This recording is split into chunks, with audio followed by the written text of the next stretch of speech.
Je suis psychiatre, psychothérapeute, psychiatre un peu atypique pour l'instant. J'espère que ce ne sera plus le cas dans quelques années, parce que je m'intéresse plus particulièrement à la conscience, à la notion d'âme et de persistance de l'âme et de la conscience après la mort du corps, et des implications que ça a pour vivre notre vie au quotidien. Et j'ai écrit un livre qui justement s'adresse à ceux qui vont être le fondement, qui sont le fondement de notre société, c'est-à-dire les enfants. C'est très important, il me semble qu'ils aient plus l'ancien paradigme matérialiste qui dit que seule la matière existe, que l'énergie et la conscience ne sont que des sous-produits de la matière. Pourquoi ? Parce que cette idéologie matérialiste, je dis bien idéologie parce que souvent on la confond avec la science, alors que la science est une méthode d'investigation et que le matérialisme c'est une idéologie philosophique finalement. Donc les enfants c'est vraiment l'avenir de la Terre. C'est important, nous parents, qu'on leur permette d'envisager une vision de l'existence et de la mort qui tienne compte de l'âme et de la conscience. Parce qu'on ne vit pas du tout la vie de la même façon quand on sait que ça existe, l'âme. Pas du tout. L'âme, c'est un peu le GPS qui peut nous guider dans la vie. Et sans ça, on est un peu dans l'errance, attiré par les plaisirs des sens, les envies de consommation, les accidents de la vie, enfin, sans se raccrocher à quelque chose de vraiment essentiel.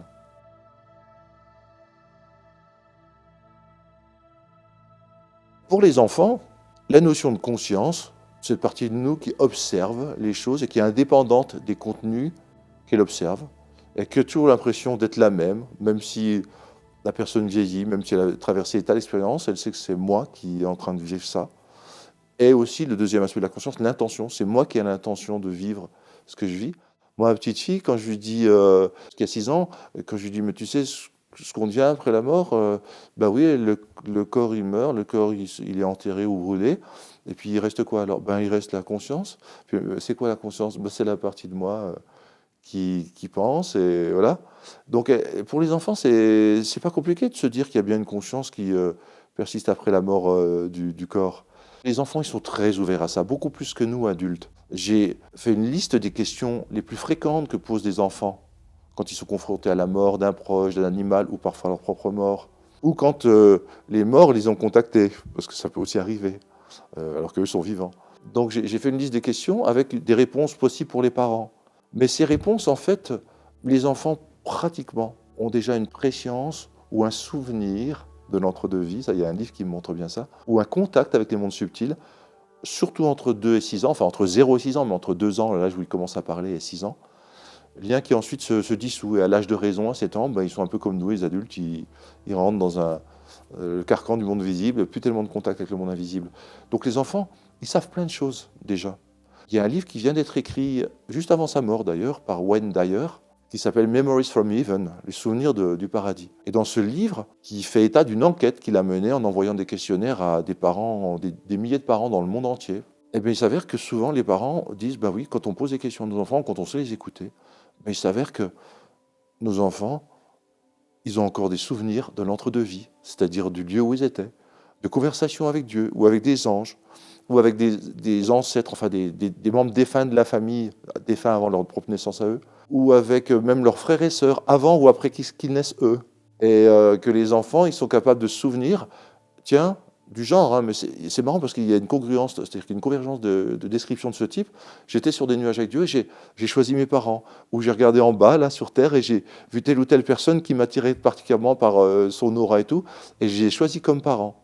Et les enfants, quand ils naissent, ensuite, il y en a un certain nombre qui ont des souvenirs de vie antérieure. Stevenson, qui a fait une enquête sur 2500 enfants de par le monde, hein, et qui a montré que ces enfants-là, ils étaient vraiment capables de se souvenir de leur vie passée, c'est-à-dire qu'ils étaient capables de faire état de noms, de prénoms, de lieux, d'événements, de circonstances de mort de la personne qu'ils disent être dans une autre vie, et que si on va vérifier, et là les enfants ne peuvent pas le faire, hein, quand un enfant habite à 1000 km de la ville où il dit avoir vécu, il ne peut pas aller entre 2 ans et 6 ans tricher, aller prendre le train la nuit, aller vérifier, prendre des notes et puis revenir.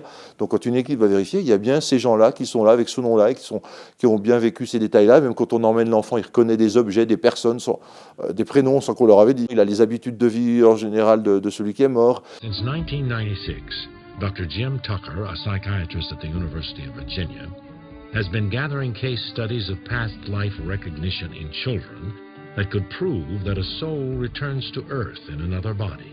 We've now got 2,500 cases in our files from all over the world. Many people believe in some form of reincarnation. The concept dates back to 800 BC and the Hindu Upanishads. Beginning in India, the belief that some essential part of ourselves may return after death to a new body is now being examined by some scientists as another way to prove the survival of consciousness. Very young children, usually between the age of 2 or 3, who start reporting that they have memories from having had a past life. Some of them talk about being deceased relatives, but others will talk about being strangers in other locations. And if they give enough details, like the name of the other location, people have often gone there and found that, in fact, someone had died in the recent past whose life matches the details that the children gave. The late psychiatrist Dr. Ian Stevenson advanced the field of reincarnation research in the 1960s, interviewing over 3,000 people who claimed to have past life memories. 2/3 of them said that in a previous life, they died from unusual causes.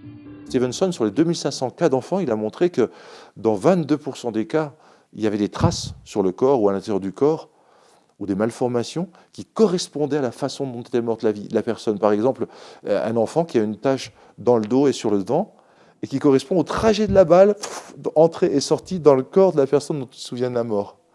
Et dans 1/3 des cas, par exemple, les enfants ont des phobies, c'est-à-dire des peurs, qui sont en lien avec la façon dont est morte la personne antérieure. C'est-à-dire, par exemple, des phobies de l'eau alors que la personne est morte noyée. Et ces phobies disparaissent spontanément à l'âge de 6-7 ans, justement quand l'enfant coupe le contact avec les autres mondes subtils. Donc effectivement, l'enfant perd ces capacités-là. Alors ce qui est intéressant, c'est que Jim Tucker et Poonam Shanna ont repris les 2500 cas et ils ont étudié les enfants qui se souvenaient, en plus de l'avant-vie, de l'entre-deux-vie. C'est-à-dire qu'ils se souvenaient au moment où ils étaient morts de leur enterrement ou de ce qu'ils ont vécu dans des mondes subtils entre le moment où ils sont morts et le moment où ils sont renés, ou même ils se souvenaient de leur incarnation, c'est-à-dire de leur venue dans l'utérus maternel, de leur naissance.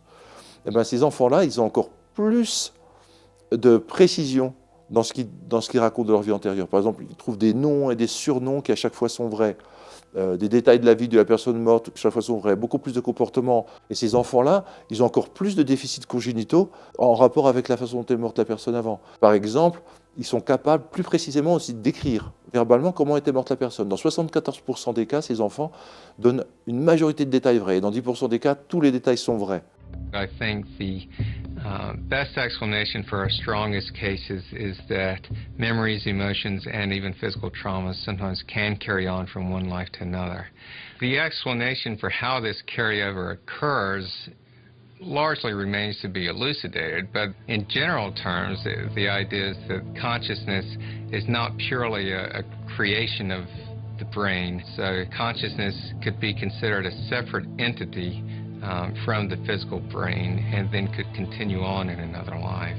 About 20% of the children will describe events between the time when the previous person died and when the child was born. Some of them describe basically sort of hanging out either where the previous person lived or where the previous person died. So they may describe their funeral. Then there are other children who talk about going to other realms like heaven, things like that. Some of them will talk about seeing other beings there or talking with God. Comment ils peuvent savoir ça? C'est impossible. Enfin, c'est impossible, sauf si on se dit bien, oui, c'est bien une conscience qui est revenue vivre une nouvelle vie. Et l'enfant le dit, mais sans aucune stimulation du parent. Tous les témoignages du livre de Wayne Dyer, c'est des témoignages de gens qui, en général, faisaient pas du tout d'éducation religieuse à leur enfant, n'étaient pas spécialement croyants. Et les enfants sortent des choses qu'ils n'ont jamais entendues, ni à la maison, ou très probablement jamais en dehors de la maison non plus. Et décrivent, par exemple, dans leur rencontre avec des anges, des détails que les parents, ensuite, quand ils achètent des livres sur les gens, se retrouvent exactement à l'identique. Alors là, c'est pas possible que l'enfant soit allé dans une bibliothèque. C'est-à-dire qu'ils ont une perception, alors peut-être de l'inconscient collectif ou des archétypes, je sais pas, mais en tout cas, de choses bien réelles. Et quand ils disent avoir vu des défunts dans leur séjour entre deux vies, ils racontent des choses pareilles dont les parents ne leur avaient jamais parlé, parce que ces défunts-là étaient morts bien avant leur naissance à eux. Donc c'est assez remarquable. Et ça peut arriver spontanément dans la plupart des cas, ou bien parfois lors d'expériences qui altèrent la conscience, mais pas suffisamment pour créer une expérience de mort imminente. Par exemple, il y a le fameux cas de Colton Burpo, qui est un petit garçon qui a 4 ans, lors d'une péritonite grave, mais sans avoir jamais été déclaré mort, c'est-à-dire l'électroencéphalogramme, la respiration, le cœur, jamais rien ne s'est arrêté pendant cette respiration, mais qui a décrit pareil tous ces phénomènes, d'avoir discuté avec Dieu et des anges au ciel, d'avoir vu la petite sœur qui était liée à une fausse couche de ses parents, mais dont les parents n'avaient jamais parlé à l'enfant, qu'il avait une petite sœur qui était morte, etc. Mais que l'enfant voit, discute avec, etc. Il voit le père de son propre père, le prénom, des détails très précis qu'il rapporte à son père, alors que jamais on lui avait montré de photos du grand-père ni parlé du grand-père.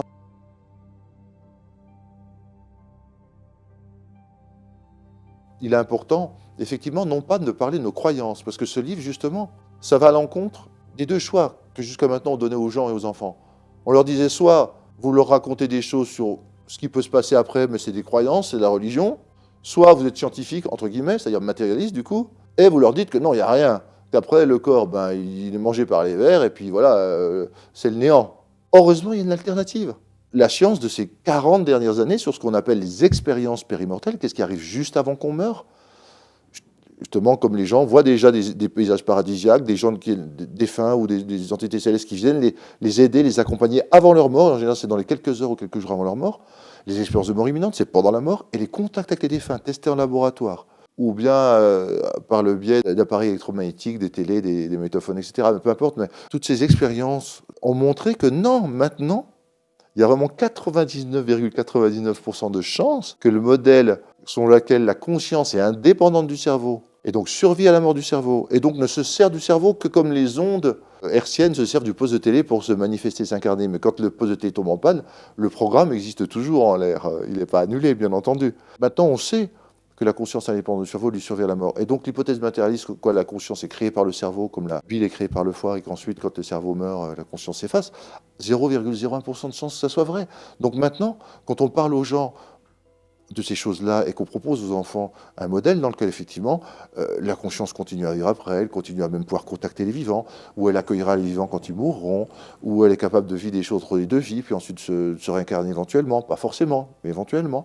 Tout ça, ça repose plus sur soit une aberration scientifique, soit sur une religion, mais ça se repose sur des faits donnés, précis, répétés, constatés de par le monde ces 40 dernières années par des chercheurs, psychologues, psychiatres, anesthésistes-réanimateurs, pédopsychiatres, ce qui est proposé aux enfants comme réponse, et puis des réponses plutôt justement apaisantes et satisfaisantes, parce qu'elles vont dans le fait qu'il y a une continuité, que si on aime, les liens d'amour persistent, que si on apprend, tout n'est pas perdu comme une bibliothèque qu'on brûlerait, puis pour rien, cette vie sur Terre était pour rien, donc après on leur dit, vous savez quoi, faites-vous plaisir, profitez, parce qu'après il n'y a plus rien. Non, ça c'est pas satisfaisant pour donner du sens à une vie, et c'est pas satisfaisant pour mener une vie justement basée sur l'amour de soi et des autres. Alors que ce modèle-là, qui est maintenant appuyé par des données scientifiques, il permet ça, il y a un sens. L'amour est important, la connaissance est importante, il y a une continuité. Tout ce qui vous arrive est lié à un plan, le plan de l'âme. Vous reverrez vos êtres chers, aimés, ils vous voient de là où ils sont. Et ils vous surveillent, parfois même, ils peuvent intervenir. Il y a des tas de témoignages dans lesquels des défunts sont intervenus pour signaler là une maladie, attention, arrête-toi juste avant un accident, etc. Enfin, donc vous pouvez continuer à avoir un lien, plus seulement on regarde les photos ou c'est juste dans le cœur, mais vraiment un lien de conscience à conscience. On peut encourager les enfants à prier pour les défunts parce qu'ils seront vraiment entendus. Les médiums qui travaillent avec les défunts, les médiums reconnus, testés, triés sur le volet, entendent souvent des défunts que oui, bien sûr, les prières, les paroles, les gestes que font les vivants pour eux sont entendus, sont appréciés, sont reçus. Donc les enfants, ils peuvent vraiment se dire, c'est un peu comme si papy qui est mort, il était parti pour un long voyage à l'étranger, il a pris le bateau, il est allé au-delà des mers, puis il va dans un endroit où il n'y a pas le téléphone et tout. Donc c'est triste, mais un jour tu le reverras parce qu'il reviendra. Ou c'est toi qui iras le voir dans ce pays étranger. Donc c'est quand même différent. La souffrance n'est plus la même. Quand on sait qu'il y a un lien qui persiste et qui est vivant et qui est de conscience à conscience. Donc ça tombe bien, les parents, ce que je veux vous dire, c'est que maintenant vous pouvez dire des choses sensées, des choses validées, et qui offre enfin un soulagement. Donc ça, c'est important, effectivement. Alors, pour appuyer ça, une fois que j'ai proposé là comme ça des réponses aux questions des enfants qui tiennent compte de ce nouveau paradigme de physique quantique, de la conscience, etc. Pour pas que les parents aient l'impression comme de dire oui, mais j'aurais dû peut-être quand même des salades, parce que Dr Chambon est bien gentil de nous parler de la conscience et tout, mais est-ce que je suis pas encore en train de tomber dans une autre secte, entre guillemets, enfin, scientifique, enfin, je sais pas comment on pourrait dire ça, un courant de pensée idéologique de plus qui voudrait guider ma conscience. Ben justement, à la fin de livre, il y a une annexe. Je répertorie tous les travaux qui ont été faits sur les expériences de mort imminente, les contacts avec les défunts, les vies antérieures, les visions des agonisants juste avant qu'ils meurent, quand ils sont en contact déjà avec l'au-delà, etc. Bref, pour que les gens aient du matériel. Il y a les sources sont citées, donc là, ils peuvent se dire, oui, bon, ben, je suis pas en train de raconter n'importe quoi quand même, quoi. Je veux dire, ça tombe bien, je dis des choses qui sont liées à l'amour, au sens, à la conscience, qui parlent à mon enfant, qui me parlent à moi, qui redonnent de l'espoir, qui guérissent les blessures du deuil. Parce que souvent, quand on est contacté par un défunt ou quand on est en contact avec sa propre mort, la plupart des gens qui font ces expériences n'ont plus peur de la mort. Et ils se mettent à vivre autrement, quoi. Donc c'est vraiment guérisseur pour tout ce qui est deuil ou peur de la mort, hein, le contact avec ces dimensions-là. Enfin bref, quand on répond aux enfants avec ce genre de données, eh bien, non seulement ça leur fait du bien et ça fait du bien à celui qui le dit, mais en plus, scientifiquement, bah, ça semble vrai maintenant.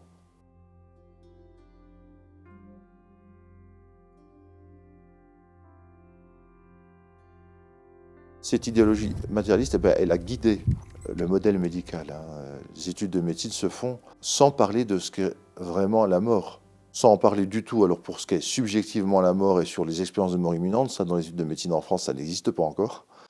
Mais pratiquement sans en parler aussi au niveau de la biologie de la mort, c'est-à-dire que ce serait une discipline qui s'appellerait la thanatologie, qui permettrait de savoir ce qu'est vraiment la mort, parce que la mort n'est pas un moment précis. Ça, Sam Parnia, qui était très connu parce qu'il a montré que la conscience persiste, même chez des gens qui sont normalement sans conscience, enfin le cerveau ne fonctionne plus, le cœur ne fonctionne plus, etc.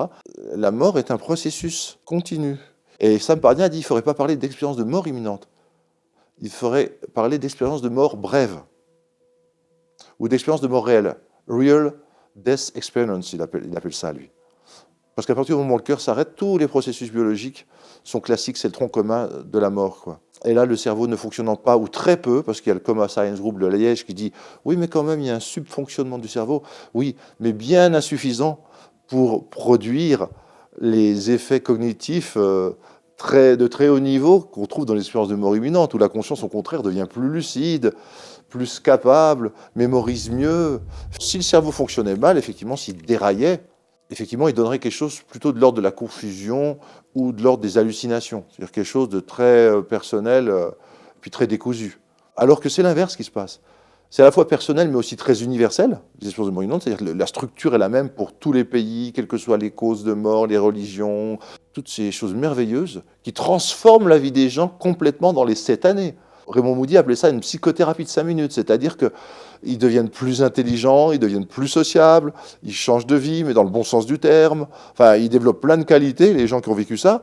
Donc si c'était lié à un déraillement du cerveau qui est en train de vraiment très sous-fonctionner, puisque Stephen Lorenz, souvent, il montre des images de PET scan, alors on voit effectivement qu'il y a une zone un peu bleutée à la périphérie du cerveau, c'est-à-dire que le cerveau, il sous-vit, quoi, il sous-fonctionne. Et c'est là qu'il crée ces merveilles. Non, c'est pas... Même des matérialistes devraient être un peu logiques. Les matérialistes n'expliquent déjà pas comment le cerveau peut créer la conscience. Alors, ils peuvent certainement pas encore en plus expliquer comment la conscience a des propriétés non locales, c'est-à-dire capable de voir à distance, ou capable de voir en arrière dans le temps, les rétrocognitions, ou en avant dans le temps, le futur, les précognitions, comment elle est capable de télépathie, de contact direct de conscience à conscience, comme les gens qui font des expériences de mort imminente et qui savent ce que tu es en train de penser, le chirurgien ou les infirmiers qui sont dans la salle, et comment elle est capable de psychokinèse, d'agir sur la matière, ou de micropsychokinèse. Donc oui, ça c'est sûr que les matérialistes sur la conscience, c'est pas leur domaine. Et d'ailleurs, il devrait arrêter de dire que justement, quand il y a un état élargi de conscience, un état agrandi de conscience comme les expériences de mort imminente, qu'il devrait s'abstenir d'opinion, au lieu de dire que c'est juste des déraillements. Il ferait mieux dire, non, c'est pas notre spécialité du tout, la conscience. C'est ce que David Chalmers, un philosophe australien disait le hard problem des sciences cognitives, le problème dur, c'est-à-dire que irrésolvable dans le cadre du modèle matérialiste.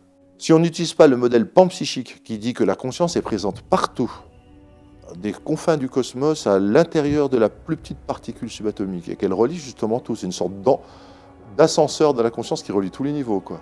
Si on ne postule pas la primauté de la conscience, on ne peut pas expliquer les bizarreries du comportement des particules subatomiques, genre la dualité onde-particule, les liens d'intrication, l'oscillation, enfin plein de phénomènes comme ça, on ne peut pas expliquer. En science, il y a un grand principe qui s'appelle le principe du rasoir d'Occam, qui dit que quand on a plusieurs hypothèses pour expliquer des phénomènes, il faut a priori privilégier celle qui est la plus simple, principe de parcimonie, et qui explique le plus grand nombre de faits.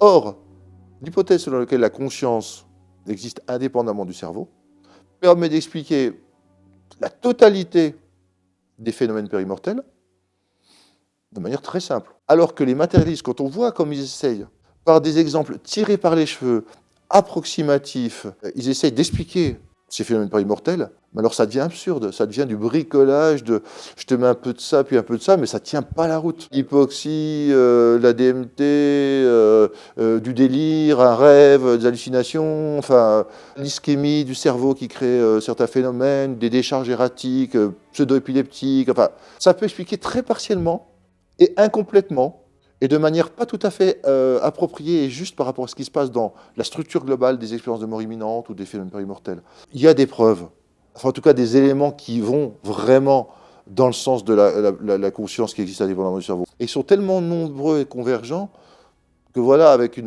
un doute raisonnable, on peut vraiment penser que oui, c'est vrai, la conscience est indépendante du cerveau, et donc elle persiste après la mort. Donc là, on n'est plus dans la croyance, et on n'est plus dans le scepticisme, où là, il faudra accumuler toujours des preuves, mais qui ne seraient jamais suffisantes. Parce que face à ce qu'on ne comprend pas, il y a deux attitudes. Il y a l'attitude un peu matérialiste de dire c'est absurde, il n'y a pas de sens dans l'univers. Puis il y a l'attitude haute qui est de dire il y a un mystère. Notre conscience à nous, personnelle, est un peu trop petite pour comprendre l'ensemble des phénomènes de conscience de l'univers.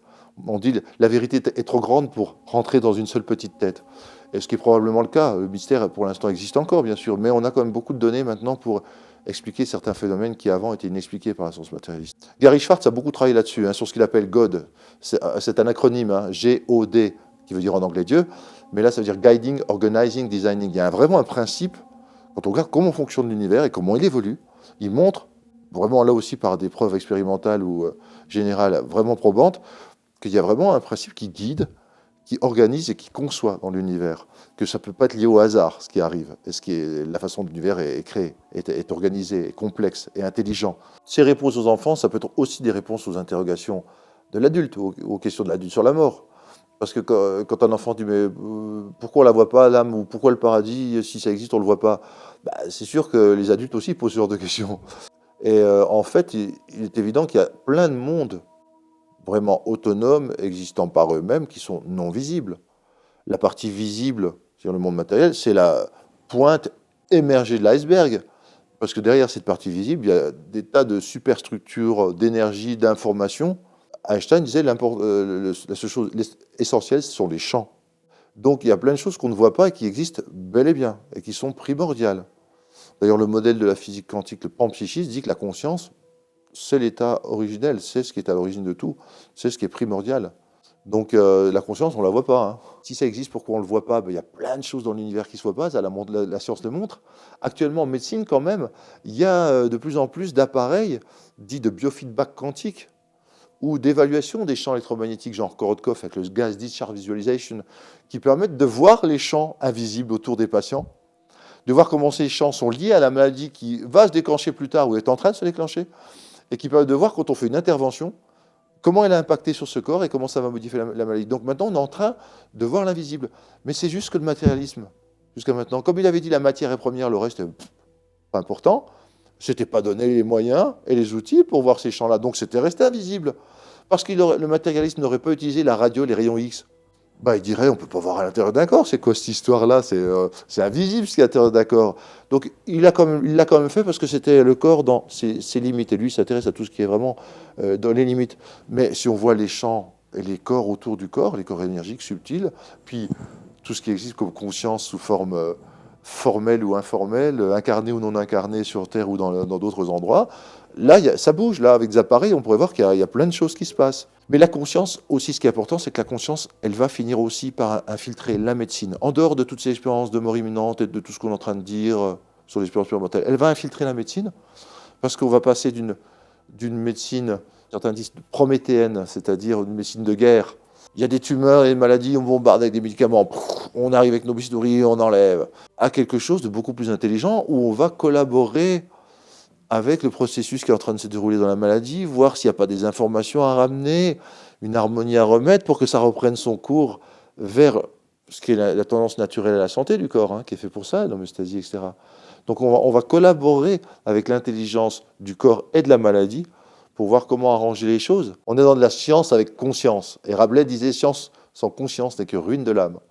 Et il y a beaucoup de chercheurs maintenant d'ailleurs qui disent qu'il faudrait vraiment créer une science particulière pour la conscience.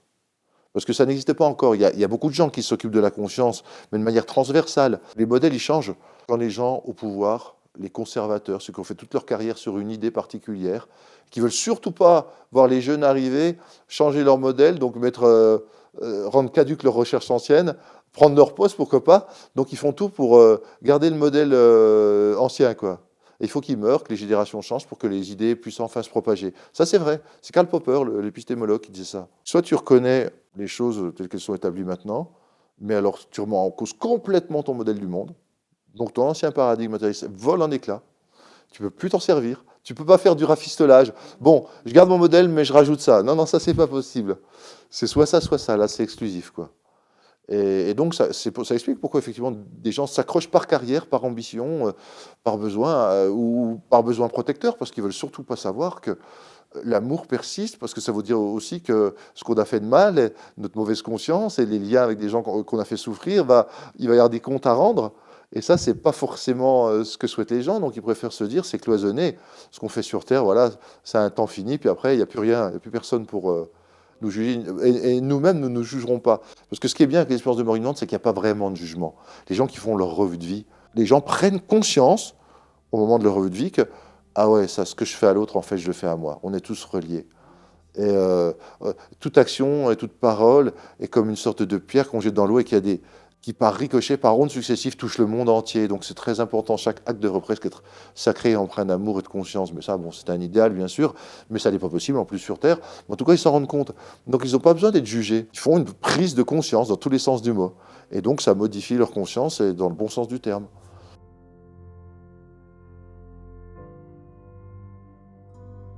La naissance, c'est un sommeil et un oubli. On rentre dans un sommeil et un oubli de qui on est vraiment, quoi.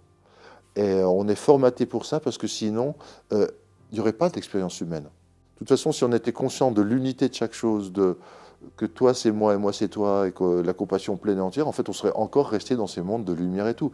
Donc pour faire des expériences d'amour dans des conditions difficiles, là où il y a l'illusion, la séparation, la souffrance, la peur, donc faire croître cet amour pour qu'il balaye tout ça, il englobe tout ça, il illumine toute cette ombre, il faut aller sur Terre. Parce que si c'est pour être déjà dans l'unité, on y était dans l'unité avant. Donc effectivement, on est formaté. Et je dirais même que nos défauts, par exemple, nos handicaps, nos limites, en fait, et même nos familles, même quand elles sont difficiles, qu'on choisit dans notre vie, c'est des paramètres qu'on a sûrement choisis nous-mêmes et souhaités nous-mêmes pour rester dans les rails de la mission que nous donnait l'âme. Par exemple, moi, si j'avais été hyper doué en peinture ou en musique, certainement, j'aurais fait ça. Certainement, j'aurais pas fait psy, et j'aurais pas écrit les livres, et j'aurais pas contribué à ma manière, modeste manière, mais donc c'est dans ma petite mission d'âme à moi. J'aurais pas contribué à faire des ponts entre les sciences modernes et le chamanisme et les expériences de mort imminente, etc. Donc je me serais dispersé, et un peu comme un cheval de course qui a besoin d'œillères pour aller au but, parce que sinon, il va regarder à droite à gauche et il va peut-être s'arrêter de courir ou aller manger de l'herbe à côté, je sais pas. Enfin bref, nos limites, nos faiblesses, en fait, sont des garde-fous pour nous aider, en fait, plus qu'autre chose.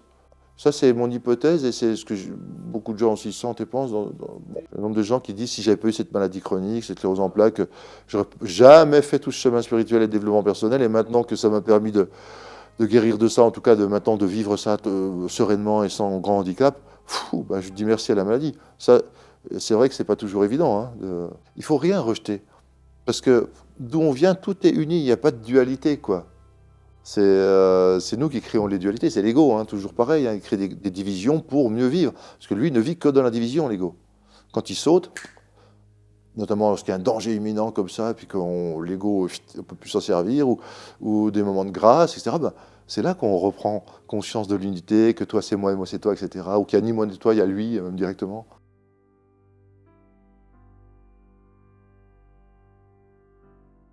L'ombre, ce n'est que l'arrêt de la lumière, hein. Si tu as un rocher qui arrête avant le soleil, derrière tu as une ombre.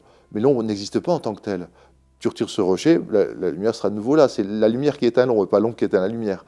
Et c'est-à-dire que moi, dans ce que je comprends des choses, de la matrice unicitaire, de la grande conscience d'où on vient, etc., qui s'est diffractée en différents rayons, en différentes sous-champs, sous-matrices, sous-consciences, etc., au bout d'un moment, on est tellement loin de la source qu'on perd un peu de sa lumière. Et que là, dans l'ombre, on croit voir des fantômes ou des choses différentes, où on oublie que l'amour et tout ça. Mais donc, dès qu'on se rapproche en agrandissant de conscience, on revient à ça. C'est plutôt un effet d'éloignement ou de distanciation, ou d'oublier la source, qui crée le mal. Mais le mal en lui-même n'est pas le moteur d'un changement quelconque. Je veux dire, quand tu te rapproches de la source, tu vois que ce qui lui permet de progresser, de croître, c'est la joie et l'amour, quoi. C'est ça qui dilate. La peur, la haine, la différence, c'est tout ce qui rétracte, ce qui contracte, ce qui ferme. Et ça n'a jamais donné une croissance. Parler aux enfants, c'est d'autant plus important qu'eux sont encore proches de cette conscience et de cette lumière. Que si on les aide à en parler, ils s'en souviendront certainement mieux. Ils nous donneront des leçons que même des grands maîtres ne peuvent pas nous donner. Et c'est important parce que dans leur vie, toutes les connexions qu'ils auront faites précocement avec l'amour, la lumière, enfin la dimension de la conscience, vont les aider à mieux grandir, à mieux vivre de manière plus sensée, plus aimante, etc. Donc c'est très important, le fait que ce soit reconnu par les parents, que ce soit discuté, l'enfant va mieux l'incarner, ça. Avec un bémol, c'est que quand même, on parle justement que c'est programmé pour qu'on oublie, etc., pour faire notre vie, nos expériences avec nos erreurs. Quand même, dans toutes les études, par exemple sur la réincarnation, à 7 ans, vers 7 ans, les enfants oublient les vies antérieures. Et là, dans l'étude de Wendayer, là aussi, on retrouve l'âge de 7 ans, l'âge soi-disant de raison, c'est-à-dire où les structures logiques prévalent, la rationalisation prévaut, l'intuition est coupée un peu, etc. Les enfants perdent un peu cette connexion, et c'est peut-être nécessaire, parce que pour apprendre, il faut faire des erreurs, et tu ne peux pas faire des erreurs si on te donne le corriger tout le temps, quoi. C'est-à-dire, s'ils étaient en permanent guidés par Dieu, God, G-O-D, la conscience de l'univers, on va dire, ou des entités qui dérivent de cette conscience, les anges, etc., les êtres de lumière, bah, ils n'apprendraient pas. Il n'y aurait pas de décision personnelle. Si tu passes un examen là, en classe, et puis que tu as l'examinateur qui est là, puis qui te souffle toutes les réponses sur l'épaule, c'est ça, ah, tu n'y arrives pas, mais tu ne vas jamais rien apprendre, tu ne pourras jamais tester ton niveau. Donc c'est pareil, il y a comme une déconnexion qui se fait chez l'enfant. Mais entre 0 et 7 ans, c'est quand même très important, parce que ça va l'apaiser.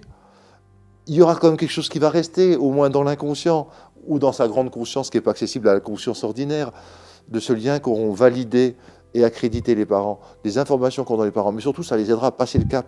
Parce que ça peut être traumatisant, par contre. Autant, ils risquent d'oublier certaines choses, autant ça peut être traumatisant si par contre, quand ils ont vécu ces départs inopinés de la mort d'un parent, la mort d'un animal aimé, la mort d'un petit copain de classe, il n'y a eu que des paroles, soit absence de parole, on ne va pas en parler, on a peur, c'est tabou, on va faire plus de mal que de bien en parlant, etc. On ne sait pas quoi dire. Soit en disant des trucs du genre, ben non, ben c'est fini, maintenant il y a les vers, quoi, pour le corps. Ça peut être très traumatisant, donner la vision d'un monde absurde, mais qu'est-ce que je suis venu foutre dans ce monde, quoi. Et puis même l'oublier momentanément, parce que notre éducation est telle qu'entre 7 ans et 20 ans, on oublie la lumière souvent, ou 7 ans l'adolescence, pour la redécouvrir plus tard. Parce que c'est toujours là en germe, les graines ont été plantées. Maintenant, il faut attendre le passage de l'hiver, c'est-à-dire de 7 ans à l'adolescence ou à l'âge adulte, pour qu'après ça puisse repousser. Et après, les gens contactent la spiritualité à des âges différents. Hein. Ça peut être de 20 ans, 40 ans, 70 ans, ça dépend des gens. Mais je pense que ces graines-là, d'avoir parlé avec les enfants de la mort, de l'après-vie, de la conscience qui est toujours là, de nos défunts qui sont là avec nous et qui peuvent être avec nous, etc., ça crée un background, un terreau fertile ensuite pour la prochaine vie spirituelle de l'enfant, quoi.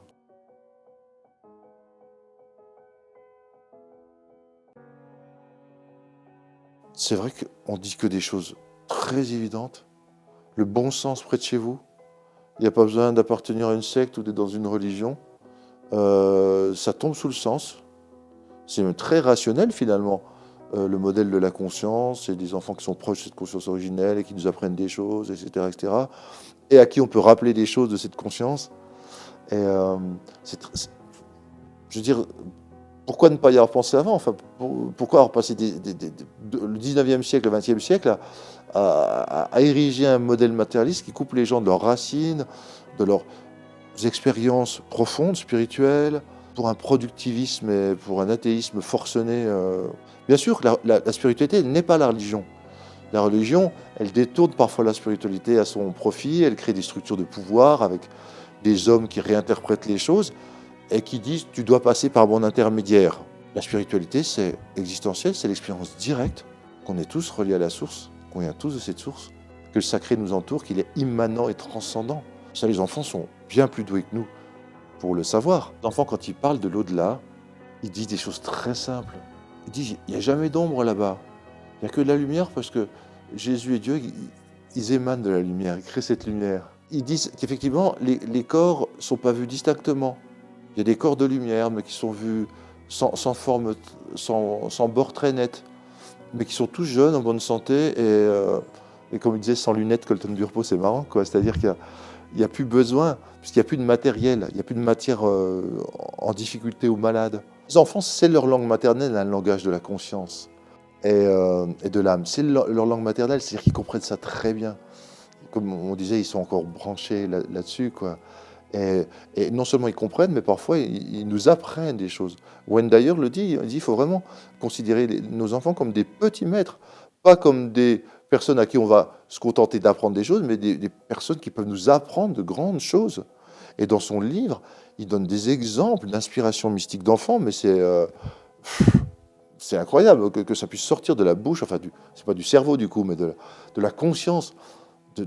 D'être si jeunes, à qui on n'a rien appris d'extérieur, donc ils l'ont bien appris d'une autre source, ça laisse vraiment à penser qu'effectivement on s'est trompé en pensant que l'enfant était une boîte vide et qu'il fallait la remplir, ou alors une sorte de bloc de cire vierge sur lequel il fallait imprimer des informations.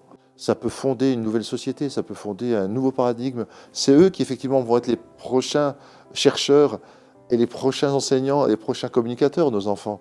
Donc si ils puisent à la bonne source, ou qu'on renforce la bonne source chez eux, ou qu'on leur donne des informations qui soient cohérentes avec ce qu'ils sentent intérieurement, au plus profond, dans leur intuition, dans leur tripes, ça va vraiment les aider à avoir cette forte conviction, cette forte conscience du sacré, de la vie, de la conscience. Et ils vont pouvoir sûrement ensuite entreprendre des métiers ou faire des études ou des recherches qui seront dans ce sens-là. Donc on est en train de tutoriser une plante pour qu'elle puisse pousser le plus près de son axe et au plus près de la lumière, qu'elle donne le meilleur de ses fruits.